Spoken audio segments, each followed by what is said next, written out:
Yeah, hi, Samuel. I guess you guys are really eager to get back to playing. That's probably putting it mildly. And how is the layoff going for you? It's been a little bit tough. Obviously we want to be out there playing.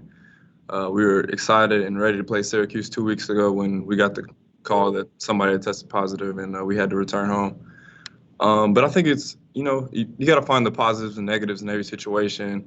And one of the positives is, guys that are banged up, we've had an extra couple days to get our bodies right leading into this game tomorrow.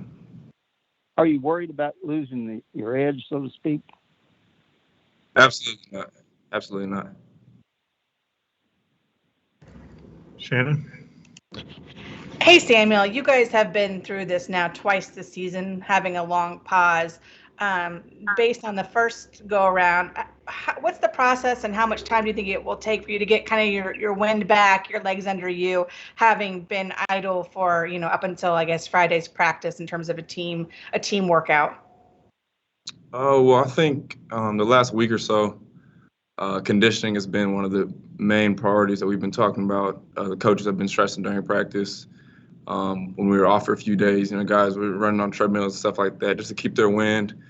We think that was the biggest factor in the Wisconsin game earlier in the year, just not being in great enough shape. So we knew that was going to be a huge key for us over this 2-week layoff, was to just stay in shape and be ready to play. Jody? Samuel, how big of a difference did you notice for yourself from Friday until yesterday as far as practice is concerned? And Coach Gaudio said Friday you guys did a lot of extra cardio stuff at the end. How big of a difference did you notice in just those few days? A huge difference. I think the best way to get in basketball shape is by playing basketball.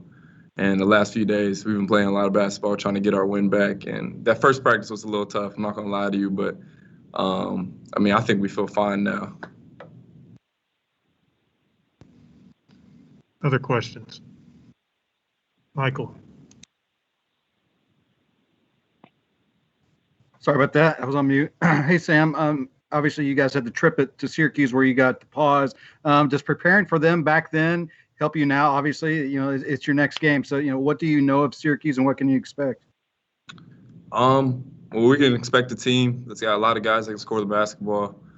A team that leads the conference in both blocks and steals. And, we were prepared to play them on Wednesday 2 weeks ago, and it made it a little bit easier for our preparation this time around because we were already kind of familiar with the scout individually and both like what they do as a team as well. So I think that was a benefit for us also playing Syracuse tomorrow. We'll go to Shannon and then Kent Taylor.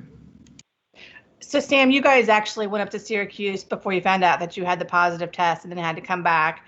And then you were going to be going to practice on Thursday and someone had a fever and you guys didn't have practice until Friday. What do all these kind of starts and stops, what kind of effect do they have on you, knowing you're just about to play, but then no, you're not, you kind of have to retool the whole schedule? Oh, it was a little bit draining mentally. Like I said, we were excited to play Wednesday. We're always excited to play. And, like I said earlier a few weeks ago, this season, it's a lot of ups and downs. You never know when you're going to play next or when there's going to be a pause. So you can't take any game for granted. And, like I said, it's been a little bit, draining mentally. But, we're ready to go tomorrow.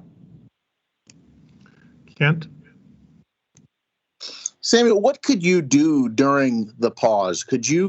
I know that players were able to come to the gym and work individually at each basket. Were you able to even do that, or were you just kind of stuck in your room trying to stay in shape somehow? Yes, thankfully we were able to come to the gym, 2 guys at a time, work out on separate sides of the court, and then there were coaches leading the workout from the balcony up above. So it was a lot different. We couldn't have anybody rebounding for us. We had to rebound for ourselves or shoot on the shoot away gun machine that rebounds for you. So it was a lot different, but we were fortunate enough to be able to get into the gym. Unlike our last pause that we had in December. So that was good. Go to Jeff Greer and then Fred Cowgill. Yeah, Samuel, Chris Mack mentioned this after the Georgia Tech game that you really seemed to enjoy and thrive playing at the elbow, off the elbow, at the foul line. how long has that been an area that you feel comfortable playing in, and how important do you think that comfort will be against a team that plays the 2-3 like Syracuse does? I think I'm very comfortable in that area in the high post. I actually love playing against 2-3 zones. I wouldn't say I've been comfortable there for a while though. In high school, I always wanted to play on the perimeter and shoot threes in the 2-3 zone. But once I figured out that I was probably most effective at the inside of the zone, making plays, whether it be a dump down pass to my big man, me shooting the mid-range shot, or kicking it out for a three, I realized that's probably the place I can be most effective in the 2-3 zones. I'd say the last year or so, once I got to college, I realized that I could be pretty effective in the zone. Fred? Right before all this, you really had a breakthrough game, and a lot has been made of the backcourt really needing like a third guy to really step up. Talk about how you see your role in the home stretch of the season that was so much on the line about being that third guy, especially from a rebounding standpoint, because you were able to do something which not a lot of guards are really able to do. Yeah. I mean, I'm not necessarily worried about being whatever guy, second guy, first guy, whatever. You know, I just want to go out there and do everything I can to help my team win. And I think I can speak on behalf of most of my teammates, all of my teammates actually, that's all we want to do. We're not worried about, you know, how many shots each guy's getting, how many rebounds each guy's getting. You know, we just want to win. Take two more from Eric and then Gary. Samuel, it feels like when you guys went on pause, it was still kind of the middle of the season. And when you come back, you're jumping right into the home stretch, it feels like. I know you'd be excited to be playing anyway, but how much urgency is there that you got to be good from the start and all that with just, you know, you can count the number of games left? There's a ton of urgency. You know, I think we got 5 or 6 games left scheduled in the ACC. You know, this is where it gets fun towards the end of the season, the home stretch. And like I said, one of the positives of this last, you know, couple of weeks being off is, you know, we've been able to get our legs under us a little bit and have a little rest, which could be a good thing heading into this home stretch. But I mean, we're excited. You know, like I said, this is where it gets fun. You know, heading into March, this is what we work all year for. Gary?